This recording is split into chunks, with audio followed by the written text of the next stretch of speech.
আজই ডাউনলোড করুন আর এনজয় করুন আপনার পছন্দের শো।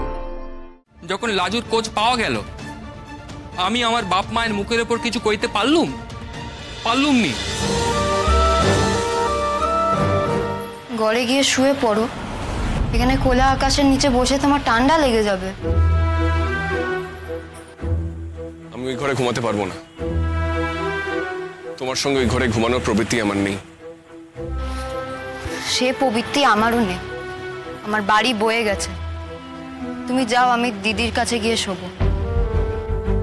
দেখো, তোমাদের ওই ঘরে ঘুমাতে আমার দম বন্ধ লাগে, আমি যাব না। আর তোমার যেখানে ইচ্ছে তুমি শুতে পারো, আমি ঘরে ঢুকবো না। That's it.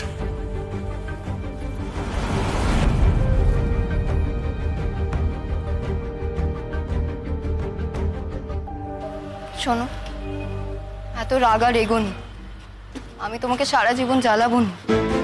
ও বলেছে ও লেখাপড়া করছে, কয়েকটা বছর সময় লাগবে ঠিকই, তবে লেখাপড়া করে পায়ের নিচের জমি একটু শক্ত করেও আমাকে ওখান থেকে নিয়ে চলে যাবে।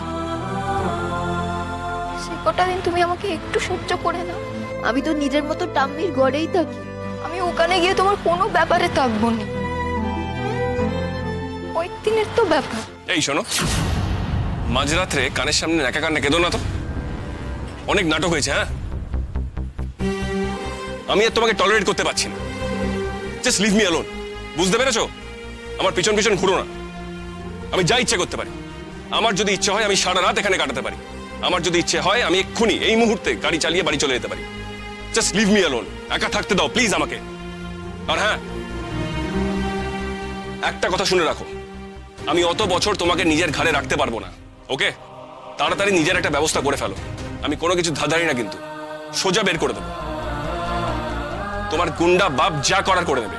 I don't care. কি হয়েছে তোমার? এমনি করে কেন কথা বলছো?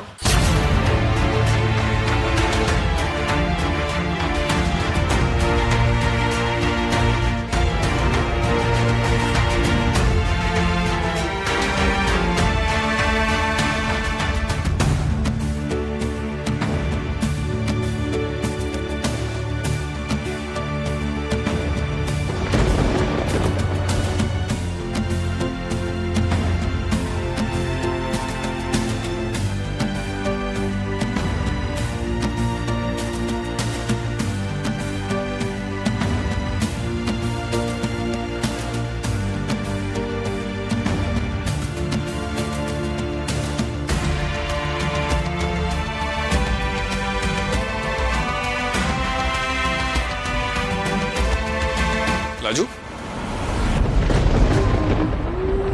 তুমি ঘরে যাও, আমি এখানে আছি। লাজু,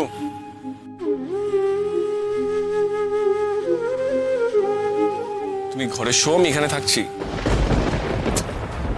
শুনতে পাচ্ছ আমার কথা?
আমি একটু ওর সঙ্গে কথা বলতে চাই। আপনি লাজুর বর তো?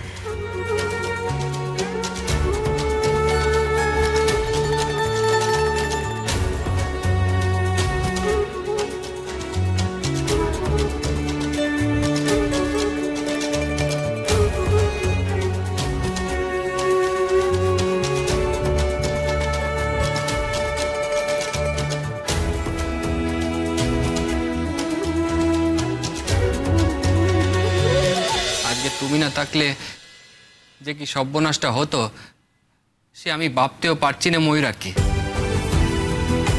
তুমি আমার বোনটার প্রাণ বাঁচিয়ে দিয়েছ।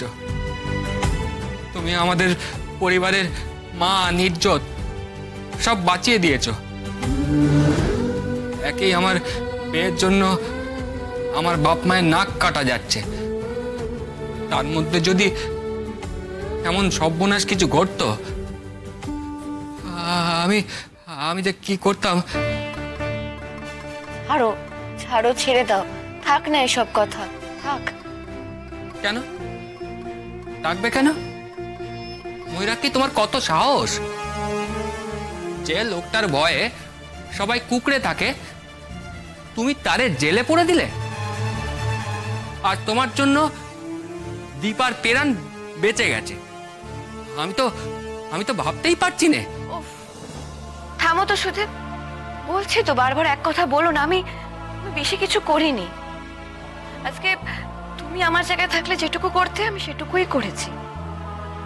আর দীপা তো আমার ছোট বোনের মতো। যে কটা দিন আমি তোমাদের বাড়িতে রয়েছি, তোমরা ইতিমধ্যে এত কিছু আমার জন্য করেছো না, এত কিছু। আমি তার একটুও জীবনভর শোধ করতে পারবো না। সারা জীবন তোমাদের কাছে ঋণী হয়ে থাকবো। আমার কঠিন সময়, আমার বিপদের সময় তোমরা আমার পাশে থেকেছো। এটা যে কত বড় দয়া তোমরা জানো না। তবে হ্যাঁ, অন্যায় দেখলে রুখে দাঁড়াতে হয় সুদে, ভয় পেতে নেই। জানো তো, যারা নিজেরা ভয় পায় তারা অন্যদের ভয় দেখিয়ে রাখতে চায়। জানো তো ময়ূরাক্ষী, তুমি যখন এমন করে কথা বলো না, তখন আমার মনে হয় তুমি অন্য জগৎ থেকে আসা এক অন্য মেয়ে। সত্যি বলছি, একে নিয়ে এমন করে কেউ ভাবেনি গো। দেখো না, দীপা যতই আমার বোন হোক, কিন্তু ওই মহাজনের বিরুদ্ধে গিয়ে লড়াই করার সাহস আমার হতো না। আমি আর দাদা আমার বোনের জন্য কাঁদতুম, বসে বসে অনেক কাঁদতুম, কিন্তু কাজের কাজ কিছু করতে পারতুম না। অত সাহস আমার হতো না গো। মানুষের মধ্যে যে সাহস থাকে না, সেটা মানুষ পরিস্থিতিতে পড়লে বুঝতে পারে। আমার মধ্যেও যে সাহসটা ছিল, সেটা আমি পরিস্থিতিতে পড়েই বুঝতে পেরেছি। দূর, আমি কি ওরকম পরিস্থিতিতে পড়িনি নাকি? পড়েছি তো, কিছু করতে পেরেছি, সাহস দেখাতে পেরেছি? পারিনি। যখন লাজুর কোচ পাওয়া গেল, আমি আমার বাপ মায়ের মুখের ওপর কিছু কইতে পারলুম নি।